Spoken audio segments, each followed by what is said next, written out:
Hey, how's it going, everybody? This is Joey Galvez, one half of your host of Explain Yourself, and I want to let you guys know about a really cool book from our friend of the show, Eli Shockey. This one is called The Greylock, and it's a story where magic is a commodity.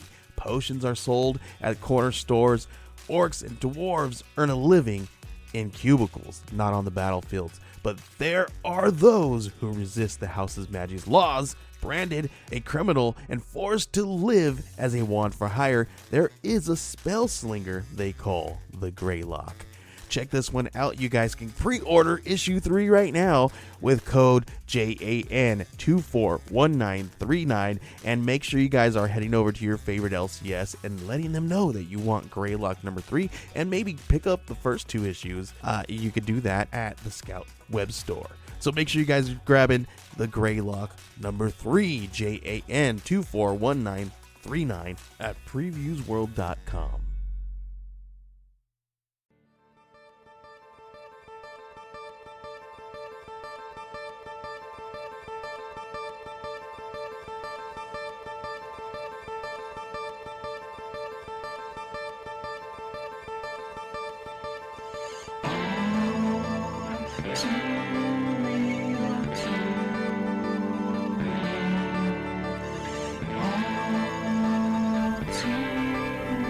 Okay, everybody, welcome to the latest episode of All Too Real 2.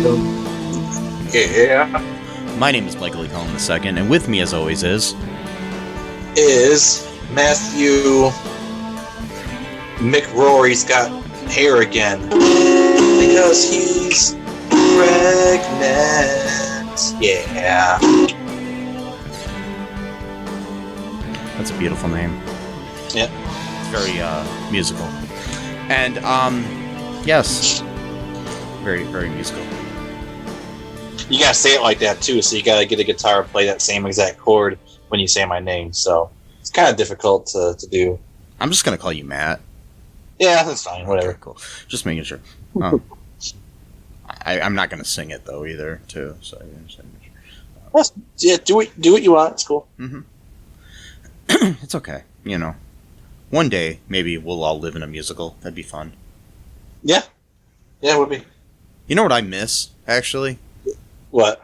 Live performances, like musicals and concerts and stuff. I really miss. Oh yeah, what were those? Yeah, I forgot about those things. I wonder why. I wonder why we can't do those things anymore. Mm-hmm. Interesting. Yeah. Now I do want to. I mean, Rent is coming to town, and I would really like to go see that on stage. Hopefully, I can. We'll see. I really want to see Wicked. I've never seen Wicked, and I really want to.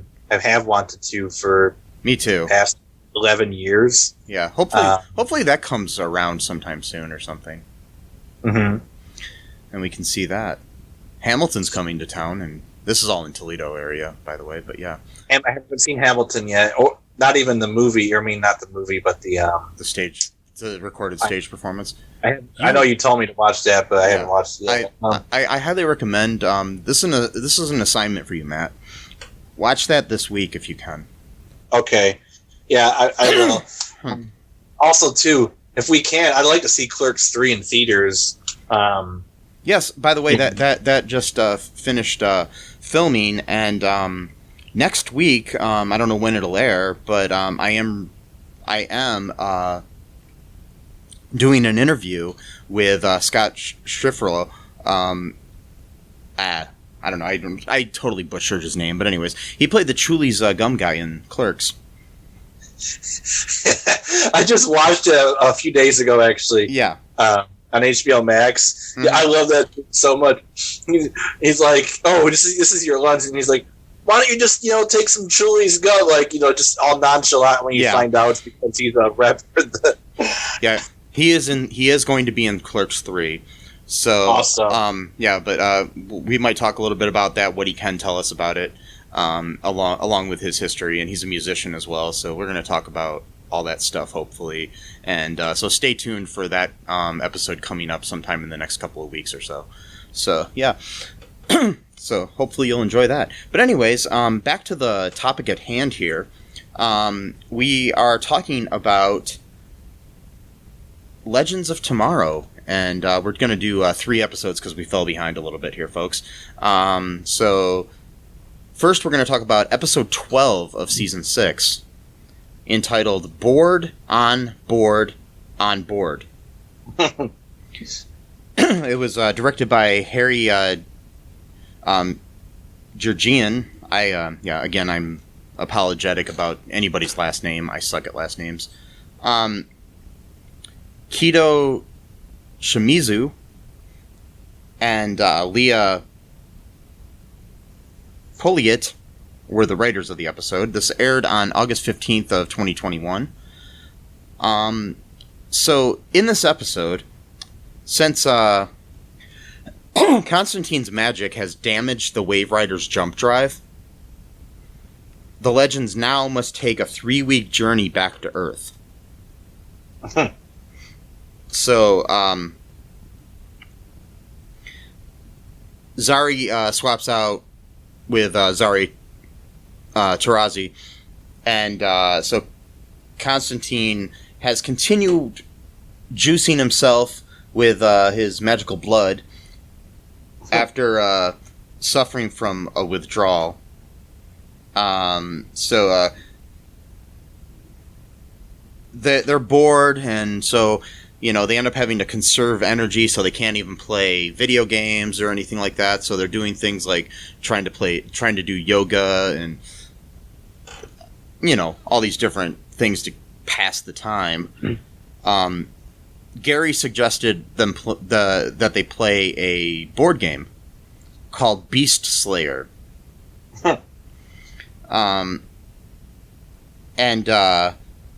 So it's kind of like a like a Clue sort of thing, like a whodunit sort of game, So they're playing the game. Constantine says, "Let's make this more realistic," and he uses his magic to transport everyone except for Gary and Mick inside the board game. The game ends up becoming horrifyingly realistic. Sarah tries to end it by how realistic it is by revealing herself as the Beast, only to be killed by a new one. So there's a new Beast. Yeah. So they're all taking on these characters too that are the characters of the game that they were assigned, like a like a widow is one of them, and all these. What were all the characters that they were? There were like the widow. There was like like a professor type. I think there's a bunch of different people. By the way, too, man, they really did a great way of like portraying like someone having a drug habit, because like John acts like a complete cokehead in this episode. Yeah, I mean he's like talking really fast and like moving around a bunch and like dancing for no reason. I'm like, oh my god, dude, like he is jacked up on something. Like, yeah, and like Behrad like figures this out kind of. He's like, dude, like he's like way more energetic than usual. Like he's jumpy and like he's all of his inhibitions are gone. Like so when they did yoga, he just decides to strip down naked, and he's like, "What are you doing, dude? Like we're just doing regular yoga." Like, Yeah. And also too the irritability factor of people on drugs, where like, because like they're in such a good mood because of the drugs. Anything could set off that mood, and then it just like flips them because they're like, "God damn it, you broke my good mood." It's just like completely turn on a dime, like or turn on a dime. Really, not sure if that makes any sense, but that's a phrase. Well, he just like storms out of the room. Like that's another classic sign of a drug habit of just like mood swings. Like anything can kill the mood immediately, and it just ruins it for you, and you just become sulky and just walk away. Walk away. he's totally juicing, and he got addicted to that stuff real fast too. I mean, it only took him like one sip of that stuff, and Yeah, it's pretty good real representation of a drug addict. Yeah. Yeah. So, anyways, they're in this game and they start being killed off one by one. And the fear is that if they're dead in the game, that they're going to actually be dead in real life because of how how this is.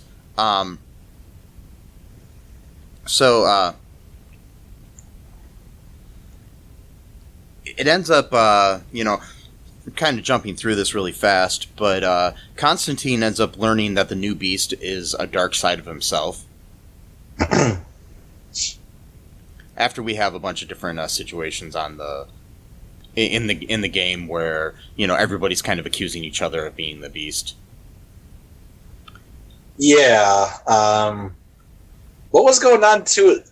It's been a while since I watched this one. Mick wasn't in the game. Why was he not in the game? Was he just left on there on purpose, or because he was dealing with his pregnancy? Oh, okay, all right, yeah. Yeah, and I'll get to that in a minute here. Okay. But they ended up being like in a loop too, where they couldn't escape from the house that they were in because everywhere that they went just led them back to another part of the house. There was no escape, basically. Okay. Yeah. Everybody's basically dead except for Zari and Constantine and Behrad for a while.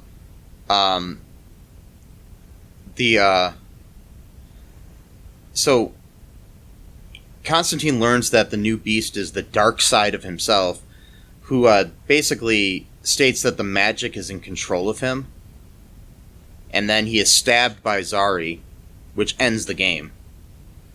Concurrently, while this is all happening, Kayla, who survived her ordeal, arrives on the Wave Rider and fixes the jump drive, but she later attacks Gary and Mick out of allegiance to someone who helped her escape. Who could that be? I wonder. Yeah, Mick reveals his pregnancy to her, but she knocks him out.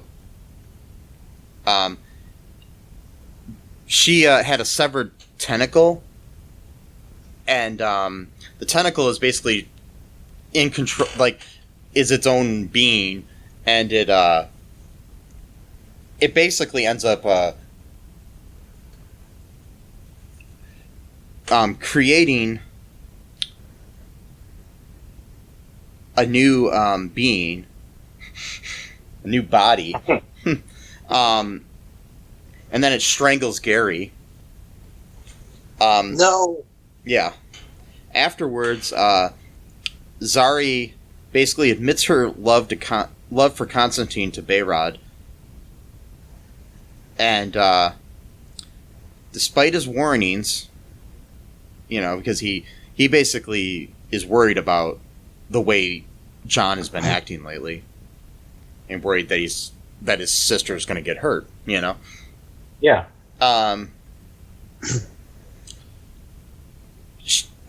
Basically, later on, she finds that the stab wound that she had put into the beast is in John's back. So she realizes that John was the beast. Uh-oh. And then we start hearing some singing, and Sarah follows a voice on the Wave Rider and finds someone kind of unexpected, but not really. It's Bishop, everybody. Bishop again. Yeah. Didn't we get rid of him already? Yeah. So basically, the body that Kayla was creating was, and the person that helped her was Bishop. So we've got another clone of Bishop. So yeah. We don't have enough clones of Bishop. We've only had like thousands of them. Yeah, it was so basically we got Bishop aboard the ship now. Did I miss anything here in this episode, Matt? No, I mean just some of the details of like what was like the dialogue and stuff, but like I said, I watched this like 3 weeks ago, so I haven't. I didn't. Me too. I usually watch multiple times, but I didn't really like this episode that much, so I only watched it once. But so I don't remember too much about what happened, just other than John just acting like a complete cokehead. And Matt Ryan's acting is really good this season. I know. This is pretty much like almost like his season for me, really. He's been a regular since season 4. Then he also, I mean, wasn't he in season 3 a little bit, but he didn't become a regular until season 4? Or am I? Maybe. I'm trying to remember. Okay. And he's technically not even a regular. He's not? Well, he is, but he isn't. But according to the credits, he's a guest star in every episode. But he's been in almost every episode. Yeah. They'll do that for people as like a special thing, because basically, if you're a special guest star, sometimes you get paid more. So okay. like for example, Heather Locklear was like a main character on Melrose Place for most of its run. Yeah. Her entire run, in the opening credits, she was credited as a special guest star. Okay. So yeah. Wow. So yeah. That's funny. So yeah, stuff like that, Yeah, this whole season, like I was saying before, how the show started off like pretty serious with Rip Hunter trying to stop his family from being killed by Vandal Savage, and then it went into like by like pretty much by season 3, like midway through, it just became almost like a comedy. But now this season's actually been really dark. A lot of the episodes have been really like almost like horror in a sense. Yeah. I mean, it's still funny, sure, but it's kind of. I think it's getting a little bit towards the serious end, like where it's not all serious or all comedy, kind of like how it's been for a while. Yeah.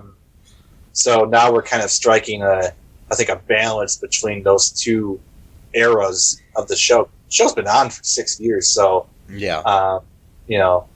But of course we know that the end of John Constantine as a character is coming soon. Pretty soon. Yeah. So, do you want to take not the actor? Yeah. Did you want to take a break, Matt, really quick, and then we'll talk about the next episode? Yeah, sure. That sounds good. Okay, we'll be right back, folks.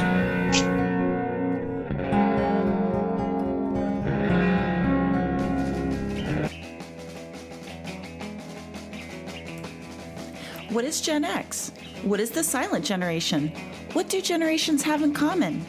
Hi, I'm Trish the Dish from the Gen X Voice podcast, and I invite you to listen to conversations I have with folks from different generations, backgrounds, beliefs, and experiences in an attempt to see what connects rather than divides us. Even though Gen X has been called slackers, Karens, or not mentioned at all in some cases, we are the bridge generation, so I feel compelled to do my part to destroy ageism by bringing all these voices together. And, as a bonus, each guest gets to answer some 80s questions at the end of each show. So download and listen to Gen X Voice today on Apple, Spotify, Amazon, or wherever you listen to podcasts. And let's see how much we have in common after all. Hi, this is Catherine, host of a new fashion podcast, The Real Fashion School Dropout. Join me as I interview guests every week in the fashion and beauty space, and we gossip on all things fashion and beauty, and even get into some personal stories of their journey in the industry. You can find us on Apple, Spotify, pretty much wherever you get your podcast. Hope to see you there.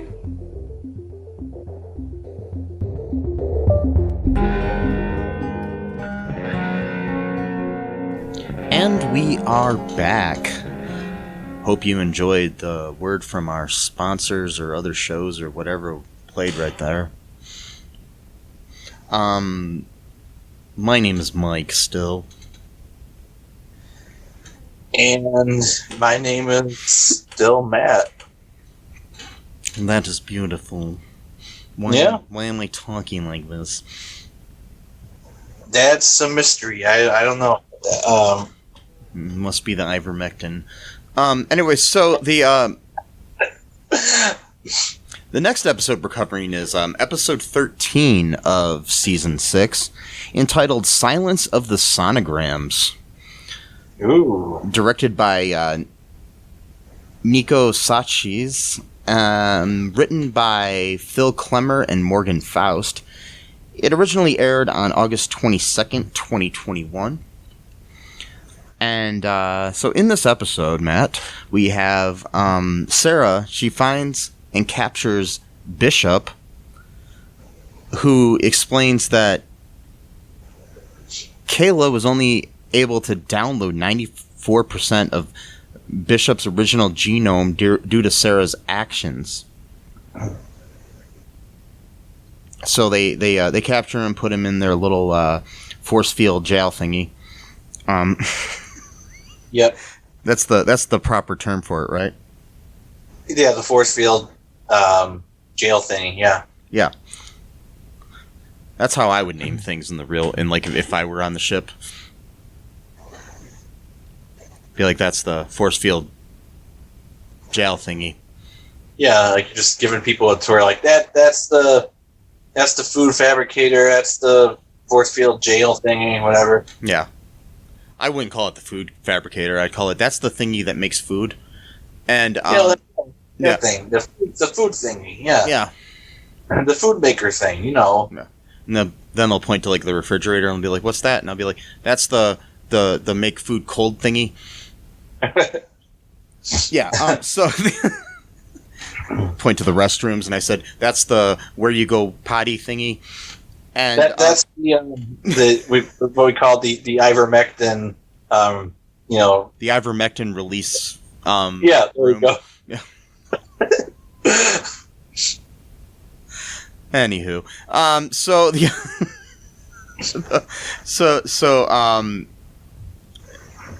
while Bishop's there, Ava decides to interrogate him. But he's basically he ends up charming her, and she thinks that he's turned over a new leaf. She does, though, pretend to be vulnerable by allowing Bishop to help her plan her wedding to Sarah. And then she begins to sympathize with him through that. So that's, and I mean, in a way, he is her dad. Yeah, I mean, he's the one that made the clones, Yeah. the Ava clone from the future, which then Rip Hunter then used for the Time Bureau. So Yeah. So like Rip is like almost like her adopted father. Adopted dad, and Bishop is the one who actually made her. Mm-hmm. Yeah, she's got a lot of these emotions kind of rise up when she's talking to him, because she doesn't really know what she's supposed to feel, because she, was literally programmed to do like a specific job, Yes. So as that's going on, Mick goes into labor, and Sarah and Ava discover that the other 6% of Bishop's genome actually belongs to Sarah.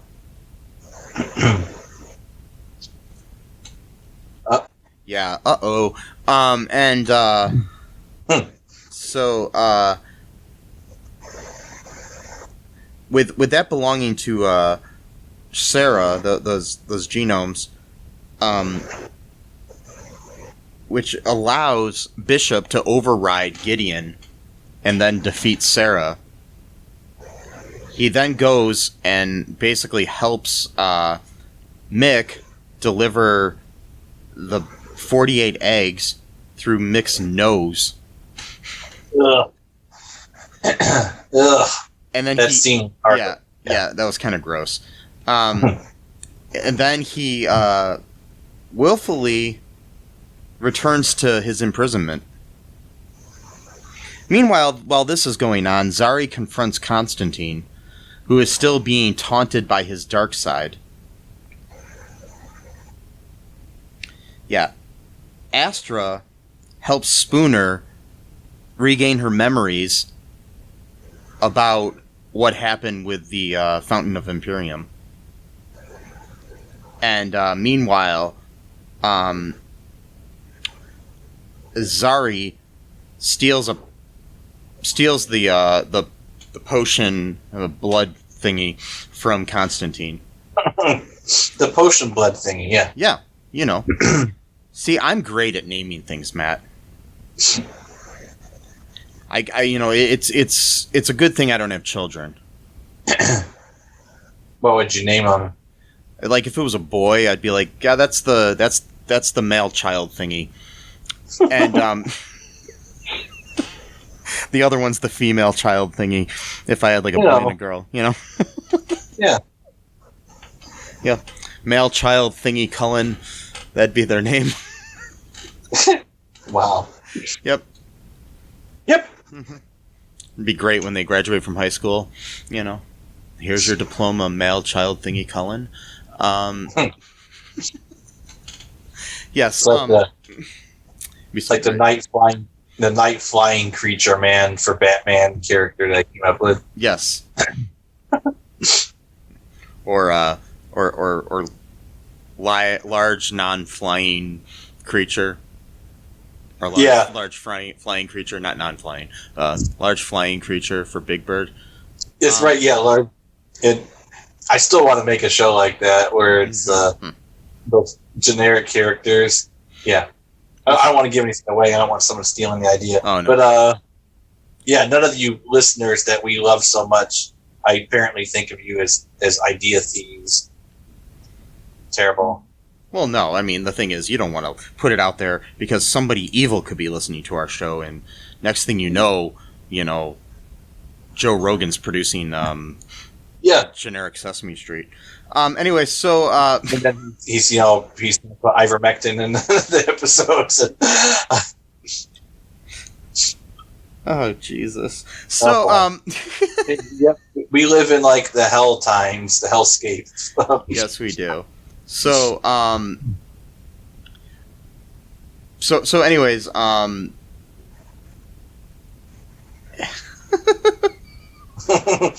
sorry, I'm just thinking about the hellscape we live in. Anyway, so you gotta laugh because it's so sad. Yeah. So Astra ends up identifying the potion in the potion blood thingy. Is blood from hell. Speaking of the hellscape we live in. Yeah. So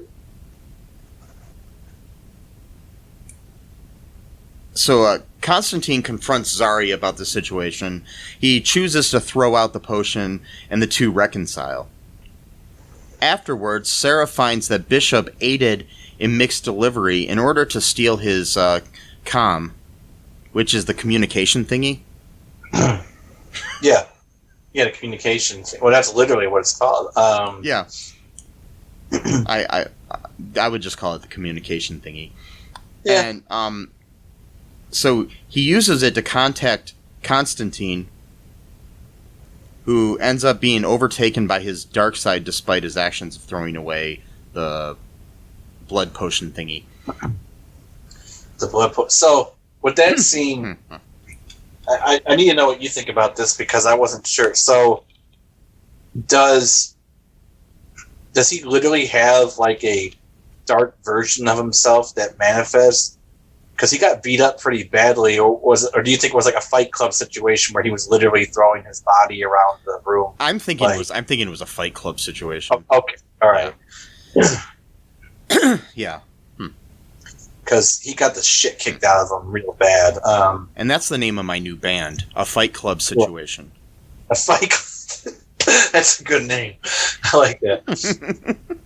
A fight. It's like a punk band, a Fight Club situation. Yes. And, the name of your album is Ivermectin. Sorry. Jesus. So That's gonna be, you're gonna see like a whole bunch of punk bands now called ivermectin. I could call it right now. yeah. Yeah. Ivermectin's going to open up for Anthrax. Yes. Oh God. And My Chemical Romance. Yes. What's a word that reminds with experience that would mean like releasing bowels? Like the Joe Rogan. I can't think of a word. I would just call it the Joe Rogan excretion. There you go. Yes. So that's going to be my other band, the Joe Rogan excretion. Yeah. Yes. Wow. Okay, anywho, people. Back to the topic at hand. So he's contacting John through his comm thingy, and he's been taken over by John's been taken over by the dark side, and basically beats himself up. So Bishop offers him a way to officially restore his magic. And that's where we end this episode. Yeah. I mean, you got the nasty birthing through the nose thing. You got John kicking his own ass, liar style, but with much more blood. I'm kicking my own ass. Anyway, Jim Carrey had a lot of weird movies in the 90s before he, I don't know. It's like with Ace Ventura, he, got typecasted and just became, so goofy for a while. Yeah. Just over the top too much, even.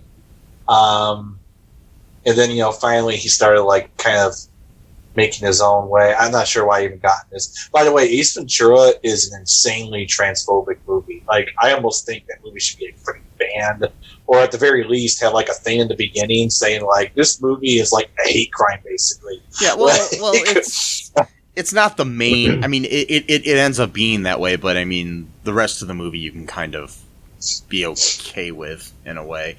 It's of its time. Unfortunately, I'm not saying that that's an excuse, but I'm just saying that's. No, I get that, Yeah. but if you're a trans person and you see a bunch of people throwing up with the idea that they had sex with you, that's gonna really fuck with your self-esteem a lot. Well, yeah, it would. I mean, it's. But yeah, that's another topic for another day. Maybe we'll watch the movie and revisit it someday. Oh God, yeah. 1990. That movie came out in 1994, so that's 27 years old. Yeah. Movie. But anyway, yeah, I don't know why I got in Jim Carrey, but yeah, just every movie in the 90s was just almost a different version of Ace Ventura, just totally goofy. Yeah. The Mask though was good. I like The Mask. And then when he did Man on the Moon is when I really saw his, that and The Majestic. Oh yeah, those movies were great. And Truman Show. Truman Show is a classic. So, anyways, do you want to take a break here, Matt, and then talk about the next episode? Yes. Okay, and we'll be back after a word from our sponsors, and maybe Ivermectin. Maybe it's ivermectin. Who knows? I hope not. Maybe it's ivermectin Pop-Tarts. Oh, ivermectin flavor. What the hell? I don't matter know. with us. We'll be right back.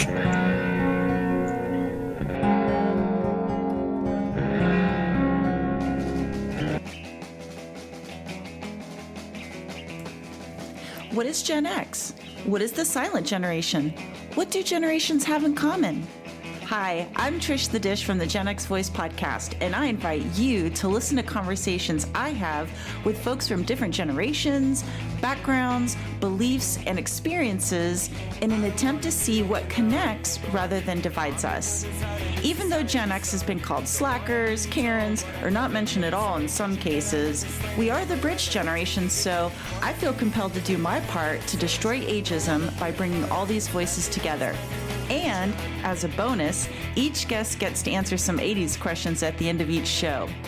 So download and listen to Gen X Voice today on Apple, Spotify, Amazon, or wherever you listen to podcasts. And let's see how much we have in common after all. Hi, this is Catherine, host of a new fashion podcast, The Real Fashion School Dropout. Join me as I interview guests every week in the fashion and beauty space, and we gossip on all things fashion and beauty, and even get into some personal stories of their journey in the industry.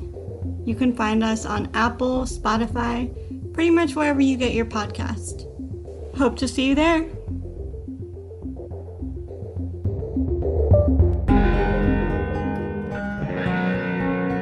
And we are back. So, the next episode that we're covering here is episode 14 of season 6, entitled "There Will Be Brood." Get it? Yeah. It was directed by Maisie Richardson Sellers, who fans of the show know as most recently playing Charlie. Oh, okay. Yeah, so former cast member is directing the episode. Because that's why she left the show, is to go off and direct films and TV shows and stuff. So Okay, cool. yeah, it's kind of cool that they brought her back to direct an episode. It was written. It is cool. It was written by Ray. I'm gonna butcher this one here. Uterenchit. I don't know. UTARNACHITT.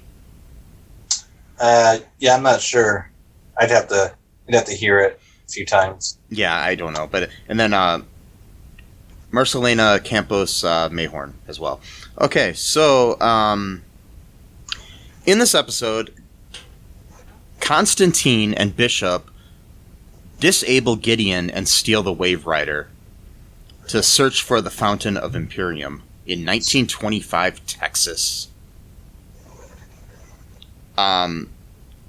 Spooner and Astra stow away, and to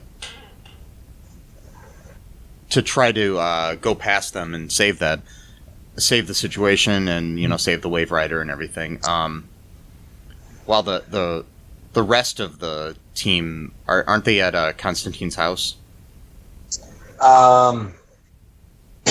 Yeah, I think so. Yeah, with the exception of Behrad, who left at the end of a couple episodes ago, so to go Yeah, that's right. to go see his parents. Yeah. So, Yeah.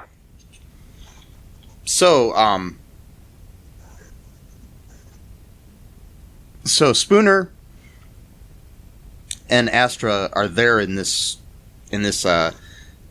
mining town of Texas, where they end up running into this woman who helps one of the miners who's hurt, or the oil men, or oil guys, I should say, oil miners, or whatever you want to call them. I don't know words for things. One of the oil bringer upper guys, and guy, yeah. yeah, he this woman comes and helps him, and Spooner has this feeling that she knows the woman, like it's weird, and she's convinced that it's her mother. In 1925 Texas, so It must have been a really old mother when she had Spooner. Yeah, and so basically, they end up they end up meeting her, and then her daughter, who is named Esperanza, aka Spooner's real name. Yeah. What? Yeah. So basically, they're there, and it is her mom, and that is her as a younger self. that Astra and Spooner meet. So Constantine shows up at their door.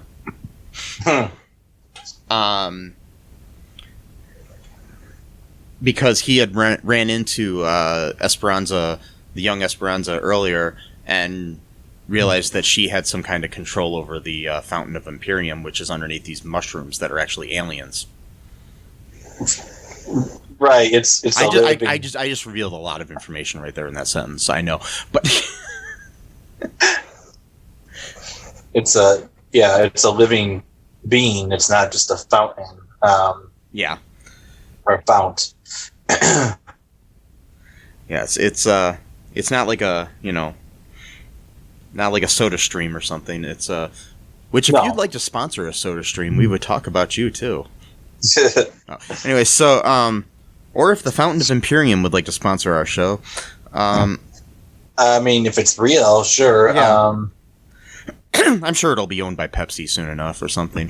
Oh yeah, yeah, or Nestle or Kraft or one of those big companies. Yeah. Or Kellogg's, the makers of Pop-Tarts. Yes. The number one snack of all Too Real 2 podcast. Yes. I love me Pop-Tart. I swear to God, I would shriek if I won a lifetime supply of Pop-Tarts. I mean, that would be like winning the lottery for me. I would absolutely just go insane.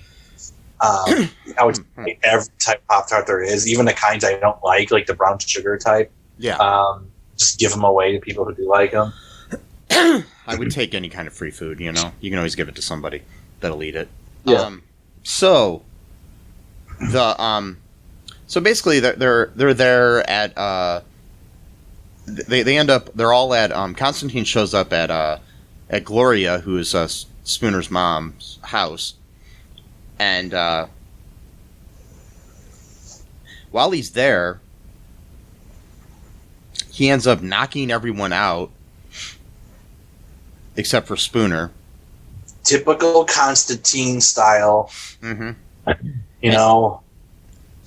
And he reveals that Gloria will be killed while defending her land, and that Esperanza will flee into the woods where the fountain will transport her to the future. So that's what she had talked about with aliens. She was right that aliens basically transferred her, but she thought the aliens abducted her mom, but her mom was actually killed by these evil people trying to get her land. Yep, typical. A lot of crap like that happened back in the 20s. Oh, you won't sell me your land? Okay, I'll just kill you and take it. And, I'll pay off the law because, let's face it, the law only exists on paper and it's abstract. It doesn't really mean anything. And that only happened in the 1920s, not in the not in the 2020s. No, only in the 1920s. No. Yeah. It's almost as if laws don't really mean anything unless there's people who actually enforce them. Almost. Yes. Anyway. So then, basically, that night, Bishop and Constantine go off and activate the fountain. Spooner reveals her identity to Gloria, and then protects her and her land while Astra sends young Esperanza to the future. Which, okay, so that got me thinking. So, is this like a time loop situation then, where that's what I'm wondering? She's always going to wind up where she was because the young version goes and then she just appears as the adult version because she went in there as a kid. Yeah. But would that have happened had she not already been at this point in time as an adult? That's the thing about time travel. You never know when it begins or ends. Yeah. So, meanwhile, the rest of the legends lure Kayla back to Earth using Mick's eggs Yeah. on some kind of social media thing, like the space version of Instagram or something, and Yeah, pretty much. Like, you gotta tag her. yeah, and so they want to use her ship in order to rescue the eggs from the Wave Rider. And when they get on the Wave Rider, they discover that Bishop has set a trap, and that they have like seconds to like collect all these eggs, before something explodes that he set up. And during this, Mick is caught collecting the eggs in the explosion. He gets blown back. Yeah. Ah. And he was trying to save like the last egg that fell onto the floor. And as you do. I mean, you're a parent. You want to protect your children, right? So yes. I mean, I do know that in the future, when I have male thingy Cullen, I will protect him with every. Oh, yeah. Anyway, so so basically, then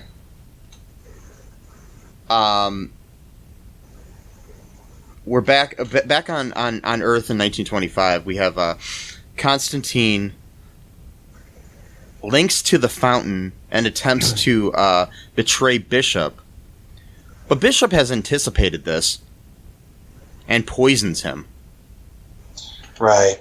Destroying the fountain, because the fountain is then connected to Constantine, which then ends up destroying the fountain. And then that knocks out Spooner at her mom's house, where she had basically saved her mom from these evil oiled bastards, So Bishop reveals that the fountain was an alien gift that would safeguard Earth from invasions and escapes. So basically, this fountain has been protecting Earth for a long time. And his goal was to destroy this so he could basically destroy Earth.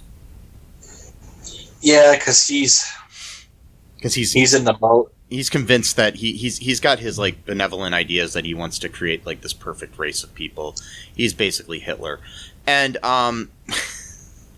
he's kind of, but I think now he's like mad that no one listened to him. So now it's like kind of like, well, I'm going to destroy you now because you didn't listen to me. Yeah. So so we've got Mick is knocked out by this explosion. Spooner is knocked out by this situation. And then we have Constantine. He is enveloped by the dying Imperium at Astra and Zari's side. So basically he's kind of just like sucked into the ground and stuff. Right. And so that may be the end of John Constantine.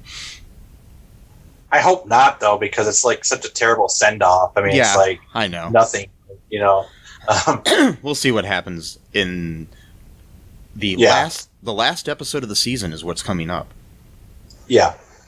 Which is called The Fungus Among Us. Oh my god. That's a great Incubus album, by the way. Yeah. Really good album by that band. So yeah, what do you speculate might happen in the season finale? I think Incubus is going to play in it as a band, personally, and it's just going to be a live Incubus concert. It's not going to. That's all it's going to be. It's just going to be a live show with characters from the show occasionally coming out on stage and stuff like that. Yes. Yeah.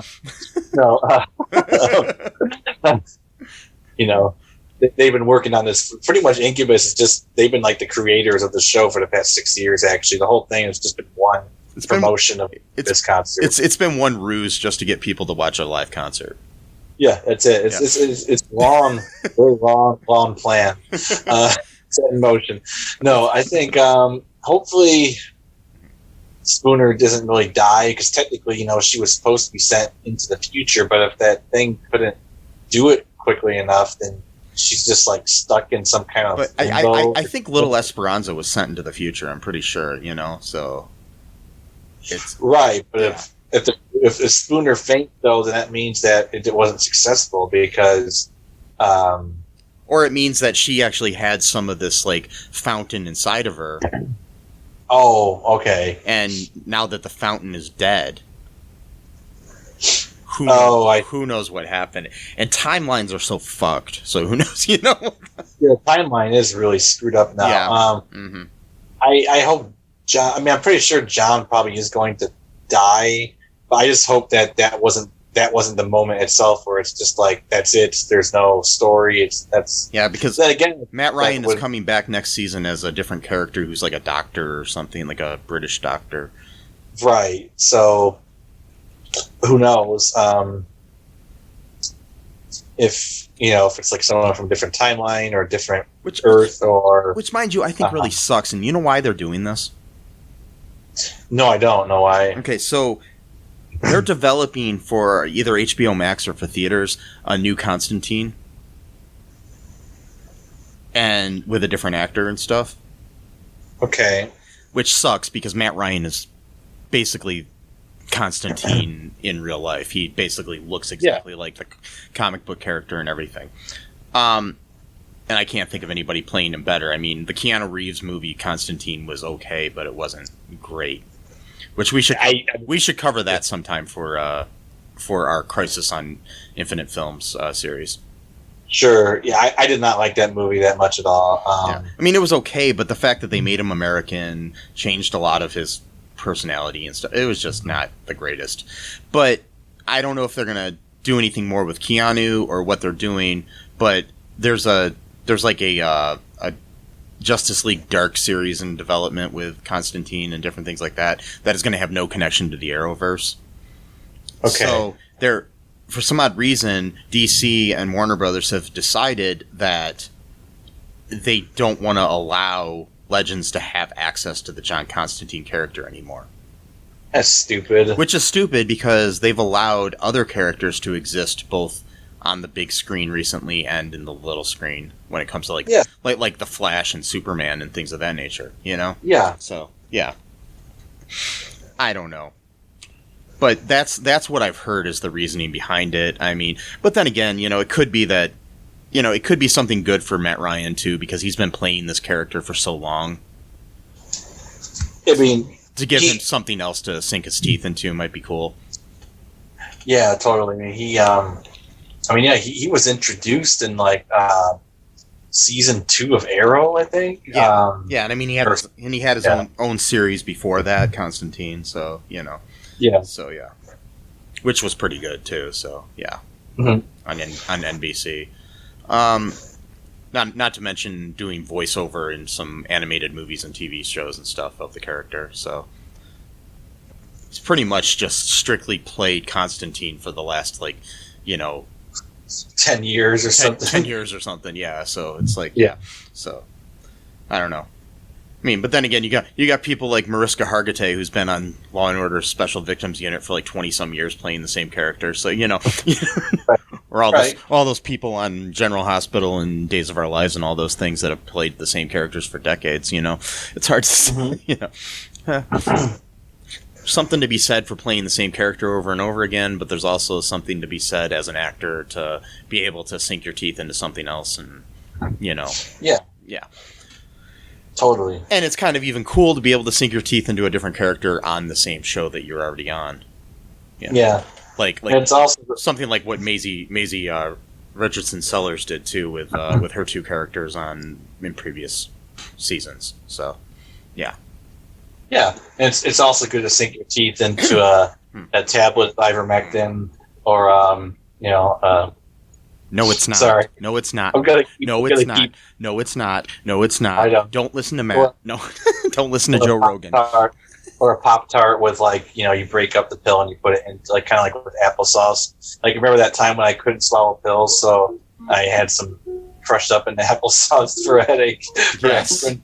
Yes. So we can do that with ivermectin. Just put it in some applesauce or like a sprinkle on top of the Pop-Tart for like a frosting type of thing. Or like the siesta cheese where you put a Yes. crushed up Ambien inside of it. And Yes. Yes. Oh Yep. my god. Yep. good times, folks. So, anyways, that's it for those episodes, and we'll be back next week with the wrap up of this season of Legends of Tomorrow. And if you've liked us covering this, let us know, and we'll continue to cover the show next season and beyond. Also, check out our episodes about Stargirl that we've been doing recently too. So, yeah. Yeah. Anything else? Anything else before we wrap things up here, Matt? Yeah, I was just gonna say, there's a good show on HBO Max called Titans. Yes. Speaking of John Constantine, they have a bunch of animated stuff on HBO Max, and one of them is actually like an animated movie. Yeah, I I started think started watching that yesterday. So it's like him and Batman, I think, in the same movie. there's the Justice League Dark movie that he's in. There's Okay. also a Constantine movie called Constantine. I can't remember what it's called, but Okay. yeah, that's a weird name for it. Constantine. I can't remember what it's called. Yeah. And but no, there's some stuff on there if you want to get more Constantine.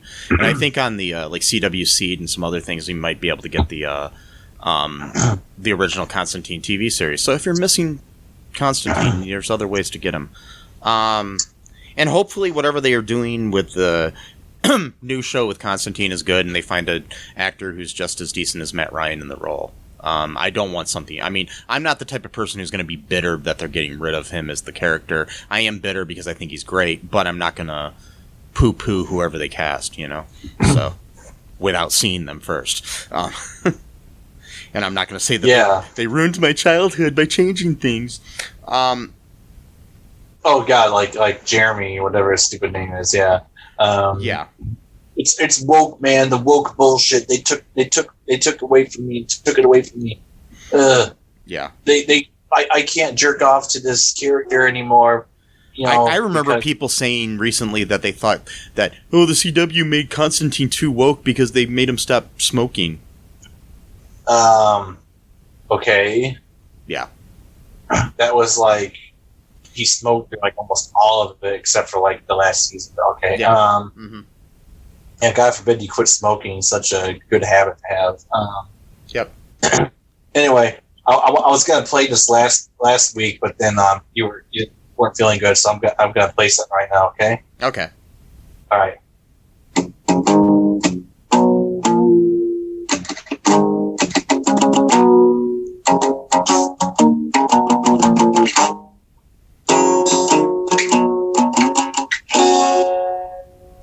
Aw, that's sweet.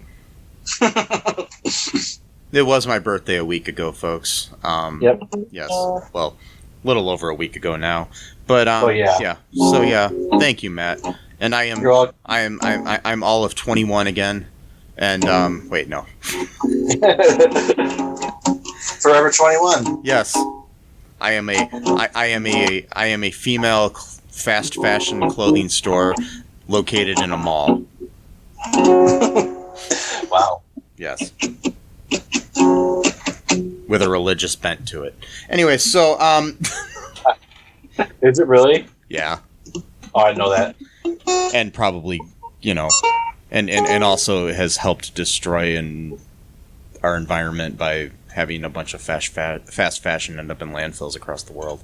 And probably used slave labor to make their fast fashion and other things. I'm pretty sure that there's a bunch of videos on YouTube about how evil Forever 21 is. But hey, I'll remain Forever 21. No. So, anyways, make sure you follow us, folks, on the Facebook over there. We've got a fan page. We've also got our All Too Real 2 All Too Real 2 podcast Facebook group, which is a great way to discuss things. You can share whatever you want on there. We're open to it, within reason. Don't share weird conspiracy theories or anything. Also, be sure to give us a 5-star review on Apple Podcast if you like the show. I know I ask this every week, but we really need this, folks. Just give us some reviews. It'll help people find us. If you haven't yet, it takes like 2 seconds to do. It's not that bad. Just do it. Do it. And we got a Patreon. We've got a TeePublic store where you can buy some cool Cullen Park and All Too Real 2 merchandise if you want to help support the show. If you want to just send me $1 million, that'd be great too. Oh, wow. Yeah. Yeah. My PayPal is mike@cullenpark.com. And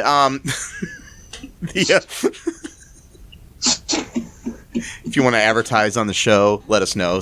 Hit us up.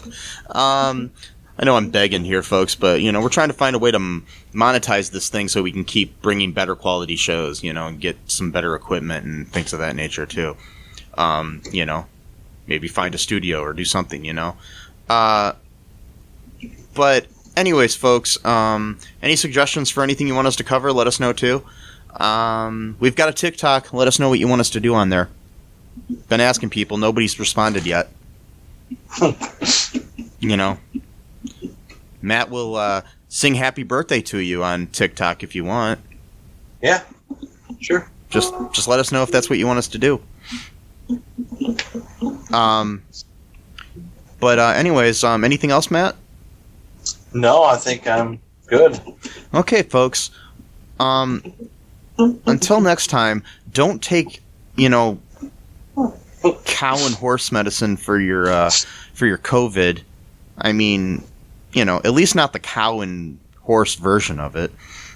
I mean, there are valid reasons to take the medicine. Also,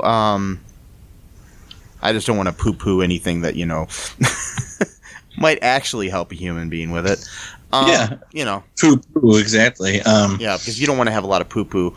And,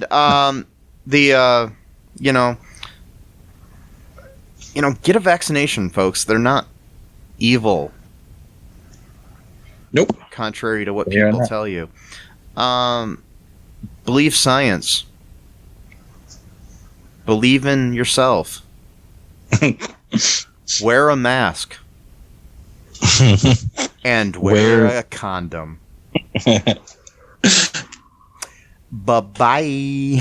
Thanks for listening to All Too Real 2 podcast, a Cullen Park production.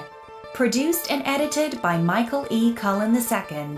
Music by Matthew Hawes. Subscribe and share the show. Visit us at cullenpark.com.